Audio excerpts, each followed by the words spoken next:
Welcome to mining humanity. और ये video हमारी एंशिएंट इंडियन हिस्ट्री सीरीज की 8th वीडियो है और ये है हर्यंका डायनेस्टी के ऊपर। हर्यंका डायनेस्टी ये वो डायनेस्टी है जिसने मगध साम्राज्य की नींव रखी।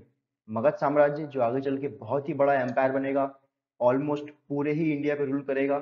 तो उस बड़े मगध साम्राज्य का जो है ना नींव, जो बेस है, फाउंडेशन, वो रखने वाली है हर्यंका डायनेस्टी। तो हम जानेंगे इस डायनेस्टी के बारे में। तो मेरा नाम है अमन जौहरी और आप मुझे फॉलो कर सकते हैं इन वेबसाइट्स पे। चलिए इस वीडियो को शुरू करते हैं। ये एक मैप जो हमने अपनी लास्ट वीडियो में देखा था, जिसमें हमने बात की थी 16 महाजनपद की। तो मैं आपको एक बार बता दूं कि जो 16 महाजनपद का टाइम पीरियड था, ये था हमारा 6th सेंचुरी बीसी, या फिर इसको 600 बीसी भी बोलते हैं। तो 600 बीसी में हमको हमारे देश में 16 महाजनपद देखने मिलते हैं। कौन कौन से? कंभोज, गांधार, कुरु, मत्स्य, सुरसेन, पांचाल, कौशल, वत्स, काशी, माला, वृज्जी, मगध, अंग, छेदी, अवंती, अश्माक। तो ये तो हमने लास्ट वीडियो में भी देखा था कि ये 16 महाजनपद है। ये महाजनपद मतलब बड़े देश, बड़े राज्य। उनका नाम ही है महाजनपद, है ना, बड़े राज्य। पर क्या सिर्फ बड़े राज्य थे? छोटे राज्य भी तो होंगे जो इंडिपेंडेंट होंगे इनसे। जैसे ये दिख रहा है आपको कलिंग। कलिंग एक छोटा राज्य है, महाजनपद नहीं है, महाजनपद 16 ही है। पर जैसे कलिंग है, या फिर योधया, या फिर माद्रा, है ना, या फिर साक्य। आप सोचेंगे कि मैंने ये चार ही क्यों लिए, कलिंग, योधया, माद्रा या साक्य। तो ये चार थोड़े से ज्यादा हिस्टोरिकली इंपॉर्टेंट है। जैसे साक्य जो लिखा है ना, साक्य, जब मैं कर्सर घुमा रहा हूँ, ये जो मैं दिखा रहा हूँ एरो से, साक्य। ये साक्य कोई महाजनपद नहीं है, ये एक छोटा राज्य था, छोटा देश था। शाक्य फेमस क्यों? क्योंकि शाक्य से ही गौतम बुद्ध इसी परिवार से आए हैं, इसलिए गौतम बुद्ध को शाक्य मुनि भी बोलते हैं। तो ऐसे छोटे छोटे देश भी एग्जिस्ट करते थे। तो बड़े जो देश थे, जो महाजनपद थे, वो तो थे ही, साथ में ये छोटे छोटे स्टेट्स भी थे।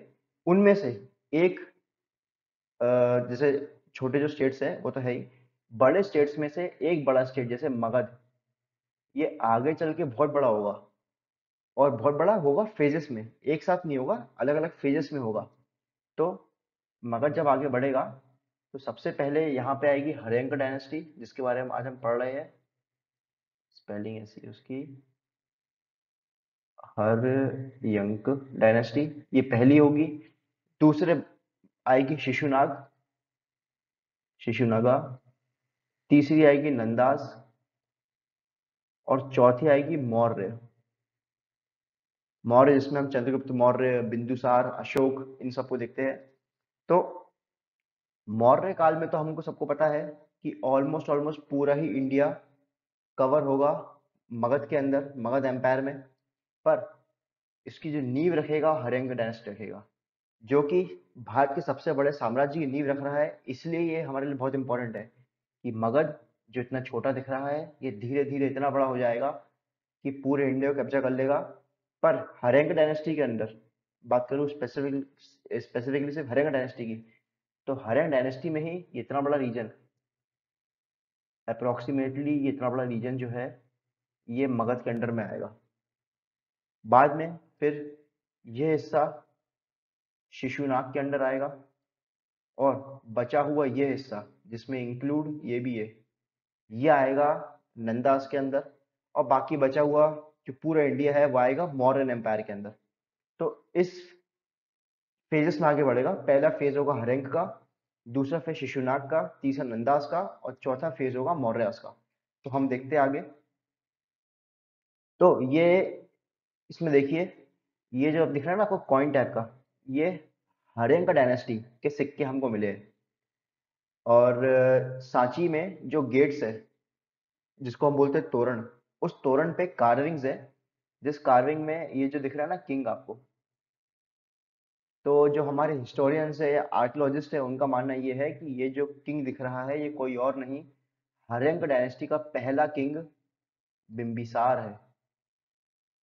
बिंबिसार, हिस्टोरियंस कह रहे हैं कि ये जो बिंबिसार जो पहला किंग है हर्यंक डायनेस्टी का, जो कि ये और Gautam Buddha same time period के हैं, तो ये बुद्ध से मिलने जा रहा है। राइट, तो मैं आपको दिखाया।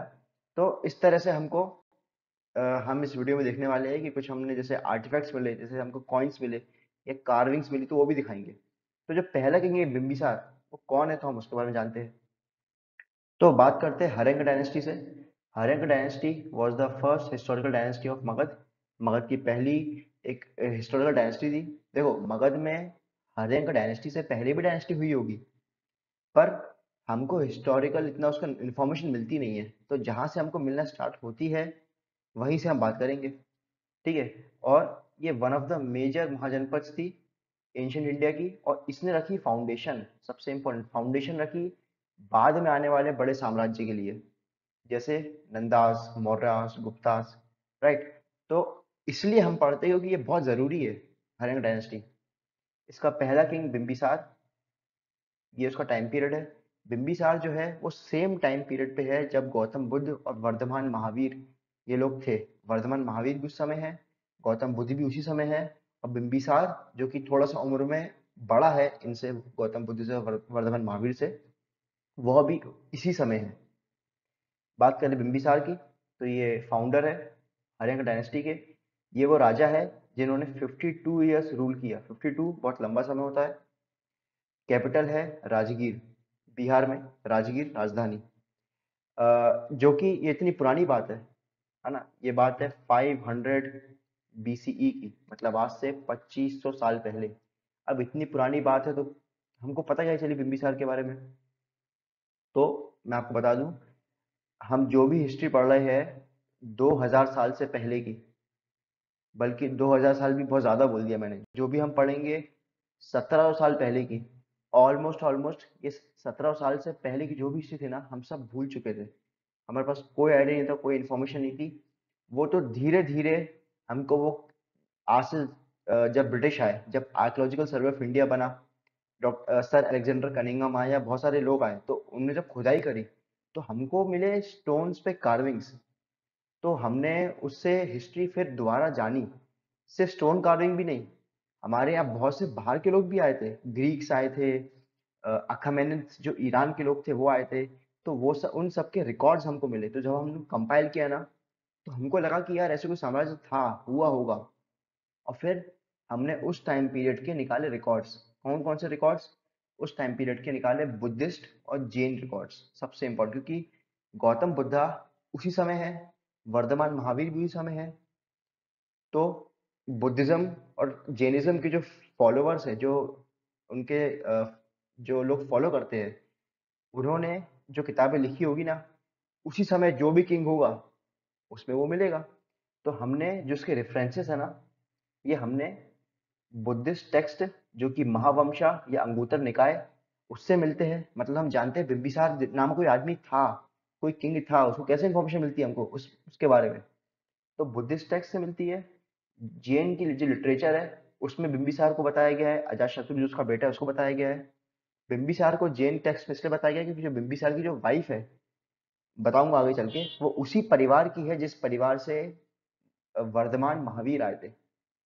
तो जैन टेक्स्ट भी इसको शो करेंगे।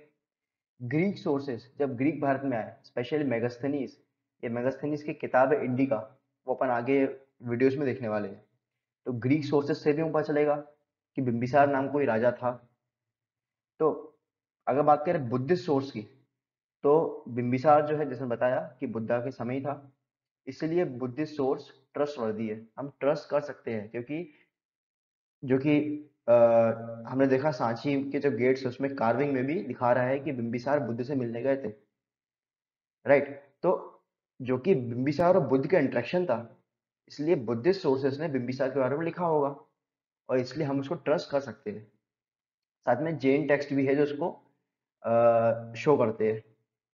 तो जैसे बुद्धिस्ट टेक्स्ट, जैसे महावंशा जो कि पाली में लिखा है और कंपोज 5th सेंचुरी में हुआ है इंडिया में। जैसे मैंने आपको हमारी पुरानी वीडियो जो इसमें ऋग्वेद लिटर वैदिक पे थी, उसमें बताया था कि बहुत से जो किताबें बहुत बाद में लिखी गई, बोल बोल के कहानियों के थ्रू उसको आगे बढ़ाया गया। तो महावंशा भी थोड़ी लेट बनी है, 5th सेंचुरी में बनी है, पर उसमें इंफॉर्मेशन हमको मिलती है बिम्बिसार की। अगर बात करें इस महावंशा की, तो बिंबिसार जो है वो राजा बन गए थे एट द एज ऑफ 15, और उसके पिता जो थे सेनापति थे, उनके पिता होंगे सेनापति। बाद में फिर वो बन गए king at the age of 15। तो 15 की एज में किंग बने, इसलिए वो 52 ईयर्स तक रूल किए। तो 15 प्लस 52 ऑलमोस्ट 65 के आसपास एज हो गई, 67। तो एक लंबी एज तक गए और लंबा रूल किया बिंबिसार ने। जो किताब है महावंशा, उसमें उनके फादर का नाम तो मेंशन नहीं है, पर इतना पता है कि वो सेनापति थे। एक और टेक्स्ट है जिसका नाम है बुद्ध चरितम। उसके according Bimbisara belongs to Haryanka dynasty. अब इसमें लिखा हुआ है हयंक, ना कि हर्यंका। हम अगर देखेंगे ऊपर यहाँ पे, यहाँ क्या लिखा है, ऊपर हर्यंक लिखा हुआ है और यहाँ लिखा है हयंक। तो अलग अलग टेक्स्ट में अलग अलग नाम मिलेंगे, तो हम थोड़ा 3-4 टेक्स्ट मिलाएंगे तो हमको जो मिलेगा कॉमनैलिटी हम उसको उठाएंगे। तो मेन तो हर्यंक ही है। बाद में एक टेक्स्ट कहता है कि हयंक डायनेस्टी है, राइट। अब जो कि ये गौतम बुद्ध और वर्धमान महावीर के कंटेम्पररी है। कंटेम्पररी का मतलब होता है समसामयिक। समसामयिक मतलब सेम टाइम पे एग्जिस्ट करने वाला, है ना। गौतम बुद्ध भी उसी समय, वर्धमान महावीर भी उसी समय, और बिंबिसार भी उसी समय, तो उसको बोलते हैं कंटेम्पररी। तो वहां से हमको इसकी इंफॉर्मेशन मिल जाती है। तो बिंबिसार ने सबसे पहले क्या किया जब वो किंग बने, तो ये आप देखिए मैप, ये मैप आपको दिख रहा होगा मगध का, ये मगध है इतना, ये राजधानी राजगीर।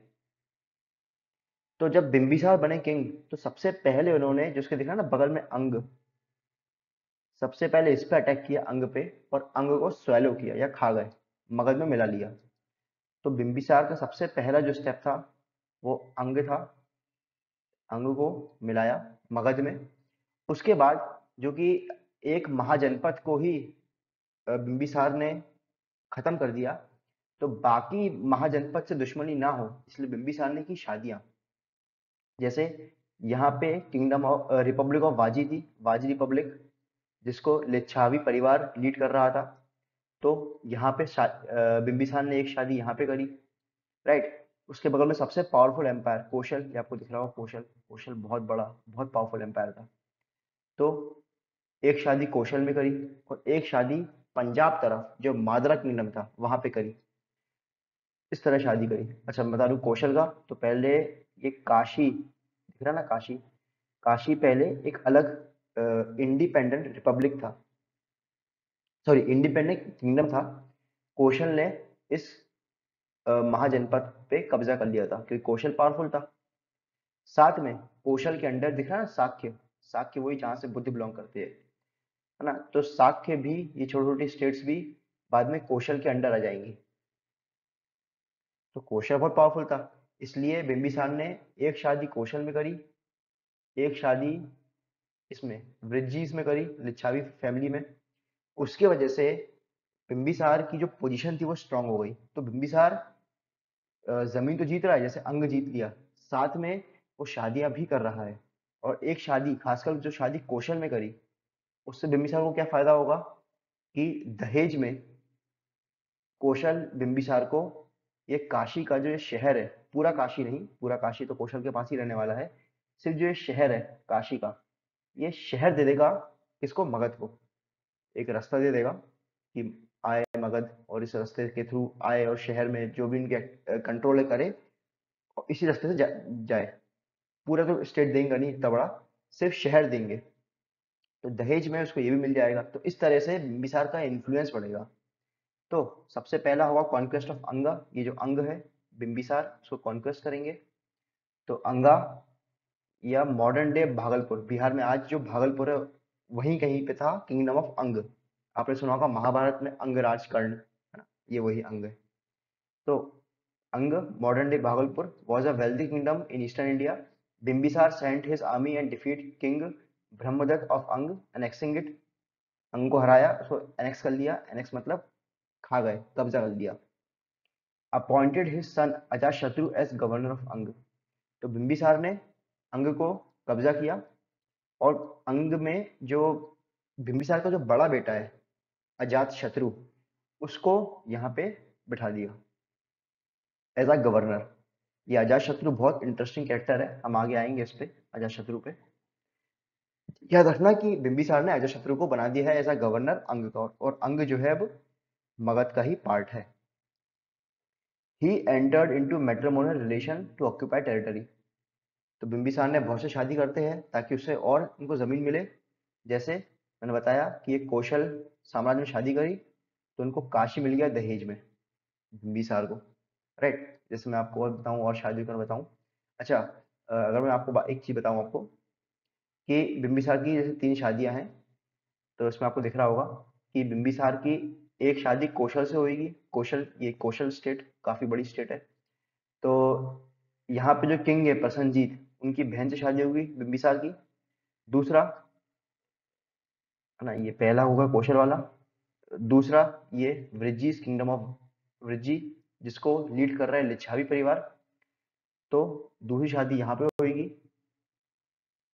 और तीसरी शादी है, इस मैप में दिख नहीं रहा है, जो पंजाब में मदरा किंगडम था, उस मदरा जो किंगडम है वहां पे शादी होगी। तो वो 3 शादी करेंगे और काशी मिल जाएगा दहेज में बिंबिसार को।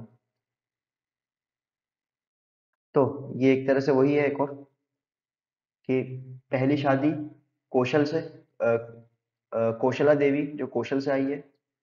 ये जो कौशल का जो किंग है प्रसन्नजीत, उनकी सिस्टर है, और बिंबिसार को दहेज में मिल जाएगा काशी। सेकंड जो किंगडम ऑफ वैशाली है, या फिर वही वृज्जी, वृज्जी, ये जो लिच्छावी परिवार है, ये लिच्छावी जो है ना वैशाली, ये वही परिवार है जहाँ पे वर्धमान महावीर, जैन धर्म के सबसे इंपॉर्टेंट तीर्थंकर, यही पैदा हुए थे, इसी परिवार के थे। तो जो उनकी सेकंड वाइफ है उसका नाम है चेलाना, और चेलाना उसी परिवार की है जिस परिवार से वर्धमान महावीर है। तो princess of Lichchhavi, clan of Vajji republic, है ना, इससे पीसफुल रिलेशन बनते हैं। और फिर तीसरा है मदरा क्लैन जो पंजाब में है, उनकी तीसरी वाइफ का नाम ये प्रिंसेस है मदरा की। तो ऐसे डिप्लोमेटिक रिलेशन बनेंगे, पीसफुल रिलेशन, डिप्लोमेटिक रिलेशन, और पीसफुल कोएग्जिस्टेंस होगा, और जो मगध है उसकी पावर बढ़ेगी। तो Bimbisara used marriage as a diplomatic tool to strengthen Magadha position. These alliances reduce the threat from neighboring state and enhance the trade and influence। सीधी सी बात है कि मगध को कोई खतरा भी नहीं होगा, हर तरफ उनके रिश्तेदार संबंधी होंगे, और इजी भी रहेगा ऑपरेट करना, स्टेट को चलाना, और स्टेट पावरफुल बनेगा। राइट। तो जो बिंबिसार है, जो कि बुद्ध के समय के ही है और बुद्ध के काफी बड़े फॉलोवर है, तो उन्हें काफी ज्यादा दिए पैट्रोनेज, पैट्रोनेज मतलब दान दिया है बौद्ध धर्म को। तो अगर बुद्धिस्ट टेक्स्ट या बुद्धिस्ट किताबों की बात करें, तो he was an earlier follower of Buddha. बहुत स्टार्टिंग से उन्होंने बुद्ध को फॉलो करना स्टार्ट कर दिया था। उन्होंने रेगुलरली मनी, फूड, क्लोथ्स दिए बुद्धिस्ट मोंक्स को। उन्होंने बुद्ध को इनवाइट किया था मगध में, ताकि बुद्ध मगध में आए और अपना जो इन्फॉर्मेशन है वो दे, नॉलेज दे। जो किताब है अंगुतर निकाय, उसमें मेंशन किया हुआ है बिंबिसार को चक्रवर्ती, मतलब आइडियल यूनिवर्सल रूलर। मतलब अब बुद्धिस्ट किताबें भी तारीफ करी बिंबिसार की, बिंबिसार इतना अच्छा रूलर है। ठीक है। जो कि उनकी जो दूसरी वाइफ थी, जिसका नाम था चेलना, जिससे बेटा हुआ था अजातशत्रु, वो लिच्छावी परिवार की थी, और लिच्छावी वही परिवार जहां से वर्धमान महावीर भी आए हैं। तो इसलिए जैन जो किताबें हैं वो भी तारीफ करती है बिंबिसार की। तो कैपिटल था राजगीर। राजगीर कैपिटल पहले नहीं था, बिंबिसार ने पहाड़ों के बीच इस कैपिटल को बसाया था, बिंबिसार ने। ठीक है, जिससे फोर्टिफिकेशन रहे, दुश्मनों के लिए आना मुश्किल रहे, और बाकी काम जो कि किंग करता है वो तो किए। बिंबिसार जो है उसको हटाया बिंबिसार के ही बेटे अजातशत्रु ने। अजातशत्रु को बनना था किंग, तो उसने बिंबिसार को उठाकर डाल दिया जेल में। बिंबिसार फिर जेल में ही मरे, तो किंग बन जाता है बाद में अजातशत्रु।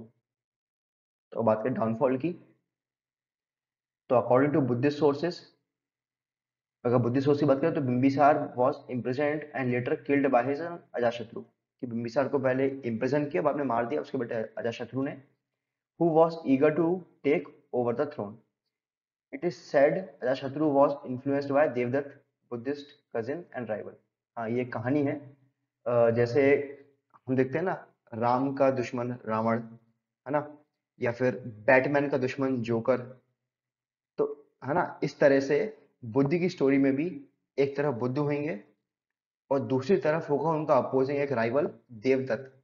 तो देवदत्त जो होगा, जो स्टार्टिंग में बुद्ध से ही इंफॉर्मेशन लेगा, बुद्ध से ही सीखेगा, फिर वो अलग होके एक अलग रास्ता बना लेगा और बोलेगा कि मैं बुद्ध से सुपीरियर हूँ, तो वो खुद की ज्ञान देगा, खुद का नॉलेज बांटेगा। तो स्टार्टिंग में जो देवदत्त है वो अजातशत्रु के साथ रहेगा, अजातशत्रु का ब्रेन वॉश करेगा, और अजातशत्रु जो है उसकी बातों में आके एक्शंस लेंगे। फिर बाद में समझ में आएगी अजातशत्रु को कि देवदत्त एक स्टूपिड, एक बेवकूफ इंसान है, तो बाद में अजातशत्रु भी चले जाएंगे बुद्ध के पास।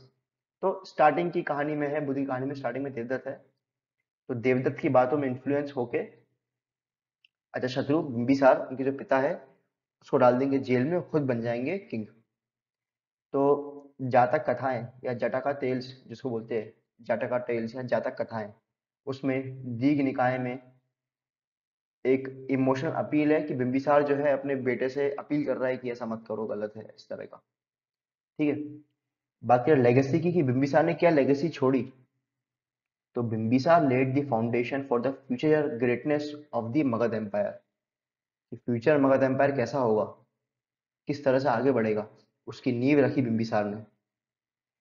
Created an environment of religious tolerance and intellectual exchange, है ना, रिलीजियस टॉलरेंस का एनवायरमेंट रखा। महावीर भी आ रहे हैं, बुद्ध भी आ रहे हैं, सब आ रहे हैं, अपना इंफॉर्मेशन शेयर कर रहे हैं। His support of Buddha and the Sangha played a critical role in the spread of Buddhism. वो आपको देखने मिलेगा कि ऑलमोस्ट मगध के जितने भी किंग आएंगे, एक के बाद एक के बाद एक, चाहे बिंबिसार से शुरू क्यों ना हो, सब कंटिन्यूअसली सब कंटिन्यूअसली सिर्फ बुद्धिज्म को ही स्प्रेड करते रहेंगे कंटिन्यूअसली। फिर अगर बात करें कहाँ कहाँ मिलता है, तो मैं बताया बुद्धिस्ट टेक्स्ट में इसकी इंफॉर्मेशन मिलती है, दीघ निकाय या मध्यमा निकाय या जातक टेल्स, महावंशा, अंगुतर निकाय, बुद्ध चरितम। जो जैन टेक्स्ट है कल्पसूत्र, उसमें मिलती है। इस पर अगर ध्यान से देखें तो किसी भी वेद में कोई जिक्र नहीं है इस चीज का, तो हमको सिर्फ इंफॉर्मेशन बुद्धिस्ट और जैन सोर्सेज से ही मिलती है, बस, और कुछ नहीं है। तो अजातशत्रु, इसका टाइम पीरियड ये है। बिंबिसार की जस्ट बात आते हैं, बिंबिसार को ही डालते हैं जेल में, खुद रूल करते हैं। और ये है चेलाना के बेटे, है ना, मदर चेलाना, जैसे मैं बताऊं तो बिंबिसार ने 3 से शादियां करी, इंपॉर्टेंट कई होगी बहुत सारी, हमको तो हिस्टोरिक बुक्स में हम 3 ही देखेंगे। तो पहली करी यहाँ से कौशल एम्पायर, दूसरी यहाँ पे, और तीसरी की पंजाब में मादरा क्लैन में। तो जो अजातशत्रु की जो माँ है वो इस लिच्छावी से आती है, लिच्छावी परिवार से, राइट। और मगध ये है, मगध जिसमें अब अंग भी आ चुका है, ये मगध है। अच्छा, जब बिंबिसार की फर्स्ट शादी हुई थी कौशल से, तो दहेज मिला था ये काशी शहर, काशी मिला था दहेज में। अब बिंबिसार थे जेल में, उनकी जेल में हो गई डेथ। उसके बाद जो बिंबिसार की जो फर्स्ट वाइफ थी, वो भी 1 महीने के अंदर ही उसकी भी डेथ हो गई, वाइफ की भी, शायद रो रो के दुख से। तो जो कौशल किंगडम का जो किंग है प्रसन्नजीत, उसको ये लगता है कि उसकी जो बहन है जो कि मर गई है, क्योंकि बिंबिसार की भी डेथ हुई तो उसकी बहन की भी डेथ हो गई। तो प्रसन्नजीत जो है कौशल का किंग, उसको लगता है कि उसकी बहन की डेथ की जो रिस्पॉन्सिबल है वो कौन है, वो अजातशत्रु है। तो जो ये दिया ना दहेज में काशी, कौशल जो किंग है इस दहेज वाले काशी को वापस ले लेता है। तो जब वापस लिया तो अजातशत्रु को मौका मिला क्या, कि वॉर करने का कौशल पे। और वॉर होगी कौशल और मगध की, जिसमें मगध इस बार काफी पावरफुल हो चुका है, अजातशत्रु काफी कैपेबल है। तो अजातशत्रु ये पूरा काशी और थोड़ा बहुत ऊपर का हिस्सा भी ये छीन लेगा कौशल से, और कौशल इस लड़ाई में हार जाएगा। तो हम देखते हैं। तो Prasannajit was outraged at his sister's humiliation. She died soon after Bimbisara, possibly from grief, मतलब दुख से। जो बिंबिसार की जो वाइफ है वो मर गई थी क्योंकि बिंबिसार की डेथ के बाद, राइट। और ये लगा प्रसन्नजीत को कि जो उनकी सिस्टर की जो डेथ है उसका कारण कौन है, ये है अजातशत्रु।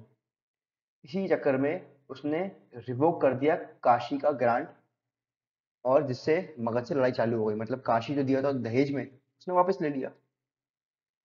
इसके कारण लड़ाई चालू हुई। तो Kaushal king Prasenjit declare war on Magadh, but Ajatashatru defeated in badly captured Kashi and Kushavati. जैसे कौशल जो है, कौशल का जो कैपिटल था वो श्रावस्ती है, श्रावस्ती। एक कैपिटल साउथ में भी था, कुशावती, यही कहीं। तो अजाशत्रु ने काशी और कुशावती ऐसा करके बहुत बड़ा इलाका जीत लिया। पर स्टार्टिंग में तो बहुत फायदा हुआ किसको, अजाशत्रु को। अजाशत्रु ने स्टार्टिंग में बहुत अच्छा जमीन जीता, बहुत आगे बढ़ा। पर बाद में हो गया ओवर कॉन्फिडेंट और अजाशत्रु पकड़ में आ गया किसके, कौशलों के। तो कौशलों ने बाद में पकड़ लिया अजाशत्रु को। पर अजाशत्रु पकड़ में तो आ गया, पर मगध के पास अब इतनी बड़ी जमीन हो चुकी है। भले अजाशत्रु पकड़ में आ गया तो क्या हुआ, वो तो एक आदमी है, किंग है ना वो तो। भाई अगर आपने उस आदमी को पकड़ भी लिया तो क्या हुआ, मगध में तो किसी को खड़ा कर देंगे किंग, उसका बेटा बन जाएगा किंग या कोई और बन जाएगा किंग। तो ये पता चल गया था कौशल को कि मगध एक बहुत पावरफुल स्टेट बन चुका है। अगर शत्रु पकड़ में आ गया, इससे सिर्फ यही फायदा हो कि संधि हो जाएगी। अब मगध से ज्यादा पंगा ले सकते नहीं है। इसलिए अजाशत्रु जो कि पकड़ा में गया था, मतलब एक ट्रैप में फॉल कर गया था। बाद में कौशल ने उसको बुला के बोला कि आप हमसे कर दो संधि, और बाद में प्रसन्नजीत की जो बेटी थी उससे शादी करा दी अजातशत्रु की। और तो और ये जो बहुत सी जो संधि हुई होगी उसमें बहुत सी जमीन तो छोड़ दी गई होगी, पर ये जो थी ना काशी, ये अब मगध के पास परमानेंटली आ चुकी है। तो मगध अब देखो और बड़ा हो चुका है। तो Mahajanapad of Kashi remains with him, remains with Ajatashatru. तो अब मगध कैसा हो गया है, मगध अब इतना बड़ा हो गया है क्योंकि अजातशत्रु ने वॉर में जो काशी है वो जीत लिया था। और अब उसकी कौशल से संधि भी हो गई और कौशल किंग के बेटी से शादी भी हो गई। ठीक है, अब नेक्स्ट नंबर आता है इसका, साथ में ये मालाओं का। तो इस तरह से अजातशत्रु इसको भी कैप्चर करेगा, आगे बढ़ेगा। तो हम देखते हैं आगे।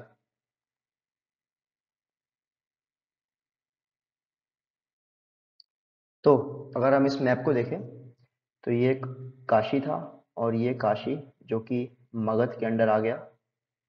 तो मगध काफी बड़ा हो गया। अगर बात करें इसके ऊपर की, तो इसके ऊपर ये था वृज्जी, किंगडम ऑफ वृज्जी, जिसको लिच्छावी फैमिली रूल कर रही थी। जो कि जहां से अजातशत्रु की जो माँ है चेलना, वो वृज्जी से थी, है ना। वृज्जी वॉज एन अलाय, और अजातशत्रु की जो माँ थी वो वृज्जी की थी। और ये उसके बगल में है किंगडम ऑफ माला। ये माला भी बहुत इंपॉर्टेंट है, हम बात करेंगे इसकी, माला की।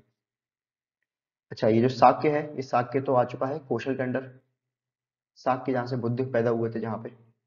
तो कौशल से हो गई दोस्ती, और ये इतना बड़ा जो है ये हो गया है मगध। ये ऐसा इतना बड़ा हो चुका है मगध। अब जब बुद्ध हो चुके थे 72 या 75 ईयर्स के, है ना, बुद्ध की डेथ हो जाएगी 80 की एज में। जब बुद्ध ऑलमोस्ट हो गए थे काफी बूढ़े, 72 या 75 के, तब तक जो है अजातशत्रु वो काफी बड़े हो चुके थे, फॉलोअर्स बुद्ध के, काफी बड़े फॉलोवर बन चुके थे बुद्ध के, और काफी मानते थे उनको। तो वो बुद्ध से मिले थे, ऐसा बहरूद के स्कल्पचर में भी लिखा हुआ है। और जो बुद्धिस्ट सोर्सेस है, महापरिनिब्बा सुत्ता या दीघ निकाय, उसमें एक बात मेंशन ये है कि अजातशत्रु जो है वो चाहते थे अटैक करना है किस पे, वाजीज पे। ये जो वाजी है ना, किंगडम ऑफ वाजी या वृज्जी, इस पे चाहते थे अटैक करना। और इसी की एडवाइस के लिए जो अजातशत्रु है, उन्होंने अपना जो मिनिस्टर है वसाकरा, उसको भेजा था बुद्ध के पास एडवाइस के लिए। मतलब आप समझो कहानी कि बुद्ध हो चुके हैं 72 या 75 की एज के, बुद्ध की डेथ होगी एट द एज ऑफ 80। और जो है अजातशत्रु किंग, वो चाहता है अटैक करना है किस पे, इस पे, किंगडम ऑफ वाजी पे। तो अटैक करना चाहता है, पर ये काफी पावरफुल है। और वाजी और माला, ये माला और ये वाजी, ये चलते रहे साथ साथ में, एक दूसरे को करते रहे सपोर्ट। तो बुद्ध के पास भेजा अजातशत्रु ने अपना मिनिस्टर वसाकरा, क्या पूछने के लिए कि क्या मैं अटैक कर सकता हूँ, क्या मैं जी सकता हूँ वाजी को। तो उस समय जो बुद्ध है ये बोलते हैं कि वाजी को हराना आसान नहीं है, वो डिफीट नहीं कर सकते क्योंकि वो काफी स्ट्रॉन्ग यूनिटी रखते हैं, प्रॉपर रखते हैं असेंबलीज, अपने बुजुर्गों की इज्जत करते हैं, महिलाओं को बचाते हैं, अपने संस्कारों को ऑनर करते हैं। इसलिए वाजी को जीतना आसान नहीं होगा, बल्कि नहीं जीत सकते आप, ऐसा बुद्ध ने बोला। तो अजातशत्रु ने ऑलमोस्ट कर ली तैयारियां कि जीतना, उनकी जो एकता है, सबसे बड़ी पावर क्या है, उनकी एकता। ऐसा बुद्ध ने बोला कि उनकी एकता बहुत है, उनको हराना बहुत मुश्किल है। तो अजातशत्रु भेजेगा स्पाइस, बहुत सारे स्पाइस भेजेगा, ताकि उनकी एकता जो है टूटे, है ना। एक तरह से सब लोगों के मन में, आपस में लोगों के मन में जहर घोलना, वो काम करेगा अजातशत्रु। इस तरह के भेजेगा स्पाइस जो लोगों के मन में घोलेंगे जहर, ताकि लोग थोड़ा भड़के, उनकी एकता में थोड़ी कमी आए। साथ ही साथ वो, जो कि मैं आपको बताऊं, जैसे यहाँ बताता हूँ आपको कि राजगीर जो है राजधानी, वो है यहाँ पे ऊपर बहती गंगा, और गंगा के जस्ट ऊपर है वाजी, जो वृज्जियों का जो स्टेट है। तो अजातशत्रु जो है यहाँ पे एक नया शहर बनाना चालू करेगा। उस शहर का नाम होगा पाटलीग्राम, बाद में ये पाटलिपुत्र बनेगा। और ये शहर जो बना रहा है ना अजातशत्रु, ये क्या है, ये फॉरवर्ड मिलिट्री बेस है, ताकि वो जीत सके वाजी को। तो वो प्रॉपर पूरी तैयारी करेगा, उसको पता है कि वृज्जियों को जीतना बहुत मुश्किल है। बुद्ध खुद बोल रहे हैं कि वो, उनकी एकता बहुत है, वो बहुत रिस्पेक्ट करते हैं उनका, वो काफी स्ट्रांग है, जीतना आसान नहीं है। तो अजातशत्रु जो है ना, अजातशत्रु तैयारियां करेगा, बहुत अच्छी तैयारी करेगा वो। और वो पटालीग्राम जो गांव है वहां पे बनाएगा फॉरवर्ड मिलिट्री आउटपोस्ट। बाद में ये पटालीग्राम पाटलिपुत्र कहलाएगा, फिर बाद में ये पटना, जो आज का पटना शहर है, वो कहलाएगा। तो ये जो आउटपोस्ट है डेवलप करेगा पटलीग्राम में। और ये आउटपोस्ट डेवलप कर रहा है, ये साफ साफ मेंशन है महापरिनिब्बा सुत्ता, जिसको हम दीघ निकाय बोलते हैं। उसमें ये बुद्धिस्ट टेक्स्ट में मेंशन है कि वो अजातशत्रु ये काम कर रहा है। बुद्ध की डेथ हो जाएगी। बुद्ध की डेथ के बाद जो उसका मिशन है और तेजी से आगे बढ़ेगा। उसको लगेंगे 16 साल, और 16 साल की लड़ाई में वो वाजियों को या वृज्जी रिपब्लिक को पूरा जीत लेगा, है ना। वो पूरा का पूरा ये जो वृज्जी है उसको जीत लेगा। साथ साथ में जब वृज्जी जीत रहा होगा, साथ साथ में माला को भी जीत लेगा, माला को। अब आप लोग सोचोगे कि यार वृज्जी जीता, ठीक है, ये माला को क्यों जीता, माला से क्या दुश्मनी। तो माला से दुश्मनी ये है कि माला एक चीज शेयर नहीं करता अजातशत्रु के साथ। वो क्या है, वो है बुद्ध की अस्थियां। गौतम बुद्ध की जो डेथ है वो माला में ही होगी, माला के ही शहर कुशीनगर में बुद्ध की डेथ होगी, जिसको उस समय बोलते थे कुशीनारा। वहां बुद्ध की डेथ होती है, और बुद्ध की जो अस्थियां है ना, हड्डियां, उस अस्थियों में होगी लड़ाइयां। मतलब कई सारे जो राज्य है अपनी सेना लेके पहुंच जाएंगे कुशीनगर में, कुशीनारा में। और सबसे ताकतवर कौन है, सबसे ताकतवर मगध है। अजातशत्रु बोलेगा कि बुद्ध की जो अस्थियां हैं ये मुझे दो, इसको मैं लूंगा और मैं बनाऊंगा अपने यहाँ स्तूप। जो माला है वो बोलेगा नहीं, बुद्ध तो हमारे यहाँ मरे हैं, तो उसकी अस्थियों पे अधिकार हमारा। कौशल बोलेगा कि नहीं, ये तो हमारे यहाँ बहुत घूमे हैं, तो हमारा। शाक्य परिवार जो है, जहाँ पे बुद्ध पैदा हुए थे, उस परिवार घर में, वो बोलेंगे कि नहीं, ये तो हमारे परिवार का इंसान है, इसकी अस्थि तो हमारी है। तो सब के सब लड़ेंगे, और माला जो है वो अस्थि शेयर नहीं करेगा। तो बाद में फिर डिसीजन होगा कि जो बुद्ध की अस्थियां हैं, उसके 8 हिस्से किए जाए और 8 अलग अलग जगह दिए जाए, तो सबको अपना अपना एक हिस्सा मिलेगा। तो थोड़ा बहुत अजातशत्रु के मन में था ये माला, जो है एक तो साथ देते हैं वृज्जियों का, साथ में ये, जिस समय मैं अस्थियां मांगने आया था बुद्ध की, उस समय मैंने शेयर भी नहीं किया था, तो साथ में इसको भी कब्जा कर लिया। एक बहाना मिल गया एक तरह से। तो मगध अब काफी बड़ा और काफी पावरफुल हो गया था, राइट। तो इतना पावरफुल मगध हुआ। और बाद में जो था अजातशत्रु, उसने कराई first Buddhist council at 483 BC Rajgir. ये तो वो समय है जिस समय बुद्ध की डेथ ही हुई थी। 483 बीसी में बुद्ध की डेथ होती है, और डेथ के तुरंत बाद राजगीर जो यहाँ पे है, यहाँ पे अजातशत्रु एक काफी बड़ी बुद्धिस्ट कराएंगे काउंसिल, जिसमें कई सारे बुद्ध के जो इंपॉर्टेंट जो शिष्य थे, जैसे अ, आनंद हो गया, उपाति हो गया, या फिर मोदगलायन हो गया, सारिपुत्ता हो गया। इस तरह से बहुत सारे बुद्ध के शिष्य एक साथ इकट्ठे होते हैं, और फिर धीरे धीरे लिखते हैं किताबें। किताब कौन सी, जैसे जिसको हम बोलते हैं त्रिपिटक, सुत्त पिटक, विनय पिटक, अभिधम्म पिटक। ये सब किताबें फिर धीरे धीरे बनती है। सब सारे के सारे बुद्ध के शिष्य एक जगह बैठ के याद करते हैं कि बुद्ध ने क्या क्या बोला था अपनी लाइफ टाइम में, फिर उसको किताबों के फॉर्म में लिखते हैं, त्रिपिटक बनते हैं। बाद में फिर वही धम्मपद कहलाता है, धम्मपद। तो वो सब कहानियां हैं। तो अजातशत्रु जो है, उसने इतना बड़ा जो एरिया है वो कब्जा किया, और उसने पहली बुद्धिस्ट काउंसिल कराई राजगीर में। राजगीर पहले कराई बुद्धिस्ट काउंसिल, उसके बाद ये वृज्जियों पे और मालवा पे चढ़ाई करी। और जैसे अजातशत्रु ने अपने पिता को डाला जेल में, उसी तरह अजातशत्रु के जो बेटा है उसने उनको मारा और खुद बन गया किंग।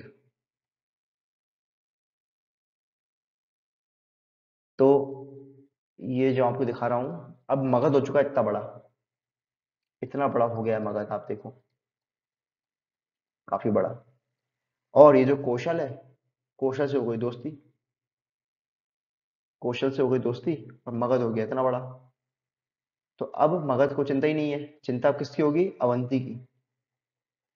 यहाँ पे एक था महाजनपद, जिसका नाम था छेदी। तो जो छेदी महाजनपद था, उसको पूरा का पूरा एनेक्स कर लेता है कौन? अवंती। तो अवंती ने जब एनेक्स किया, तो अवंती की सीमा लग रही है मगध से, देखो आप। तो अब मगध को खतरा है अवंती का। उसी खतरे को देखते हुए जो नेक्स्ट किंग बनेगा, उस पे होगा दबाव, उस पे होगा लोड, जो है अजातशत्रु का बेटा, जो अजातशत्रु को मार के बना है किंग। तो उस पे लोड इतना होगा, वो संभाल पाएगा नहीं। तो उसी का मिनिस्टर उसको मार के खुद बन जाएगा किंग, और उसके बाद हरेंग डायनेस्टी एंड हो जाएगी और शिशुनाग डायनेस्टी स्टार्ट होगी। इस तरह से कहानी चलेगी, तो हम उस पर आएंगे बाद में। तो ये कुछ दिखाता हूँ आपको कि भरूच के स्तूप में आपको दिख रहा होगा कि ये अजातशत्रु है। ये आपको दिख रहा होगा इंसान यहाँ पे, ये है अजातशत्रु।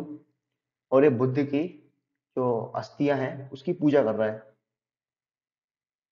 उसके अलावा ये एक केव है, सत्तापानी केव। यहाँ पे अजातशत्रु ने पहली बुद्धिस्ट काउंसिल, जो कि 483 बीसीई में हुई थी, जहाँ पे सभी बुद्धिस्ट मोंक्स को बुलाया था, बिठाया था। उसके बाद मैं बताया जो किताबें बनना चालू हुई, त्रिपिटक। तो पहली जो काउंसिल थी वो यहाँ पे कराई गई थी, इन केव्स में, सातापानी केव्स में। अच्छा, एक चीज दिखाता हूँ आपको, इंटरेस्टिंग चीज। ये आप देखिए पेंटिंग।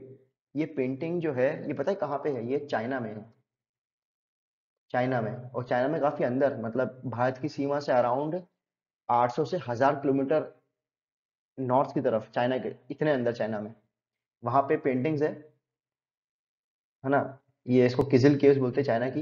इसमें कौन है? ये है अजातशत्रु, ये है उसकी वाइफ, और ये है उसका जो मिनिस्टर है, मंत्री, वसाकारा।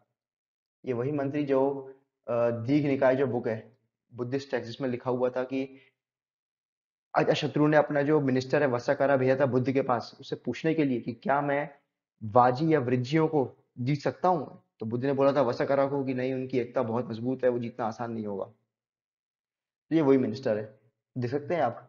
चाइना में भी अजातशत्रु की बन रही थी पेंटिंग्स।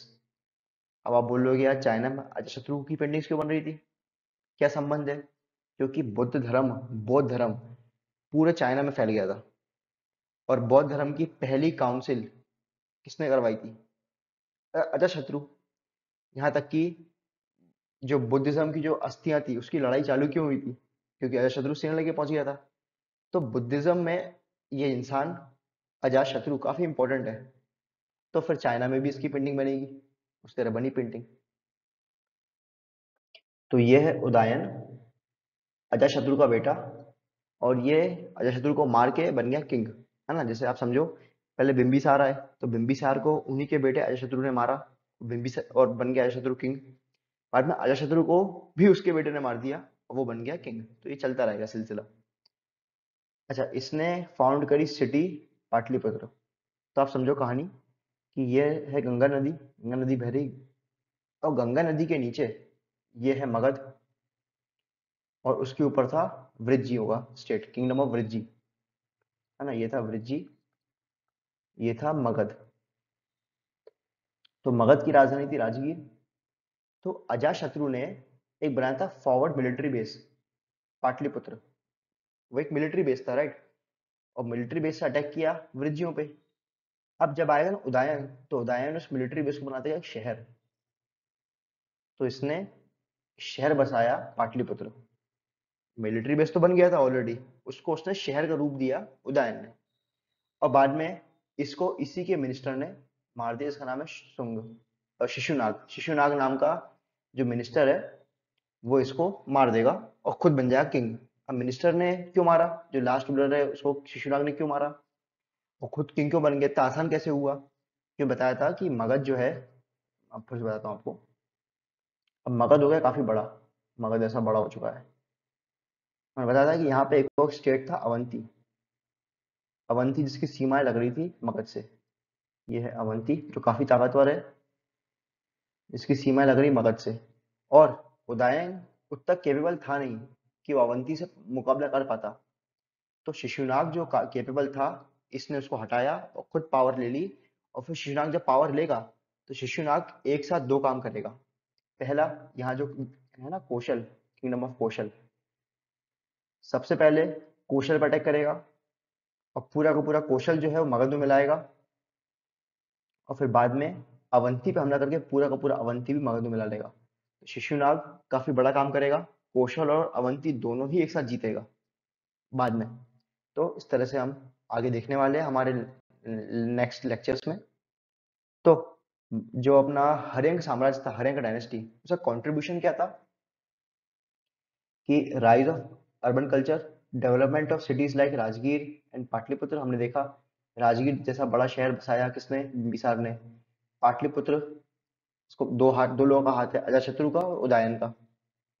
इन्होंने काफी सपोर्ट किया रिलीजन को, खासकर बुद्धिज्म को, जैनिज्म को। और इसने रखी फाउंडेशन मगध साम्राज्य की। तो ये काफी इंपॉर्टेंट था हमारी इंडियन हिस्ट्री में। Haryanka dynasty, kingdom of Bimbisara, Ajatashatru, Udayan. Udayan तो इतना इंपॉर्टेंट है नहीं, फिर भी। तो आगे हम और देखने वाले। So thank you for watching. इसी तरह की और हिस्टोरिकल नॉलेज के लिए देखते रहिए माइनिंग ह्यूमैनिटी।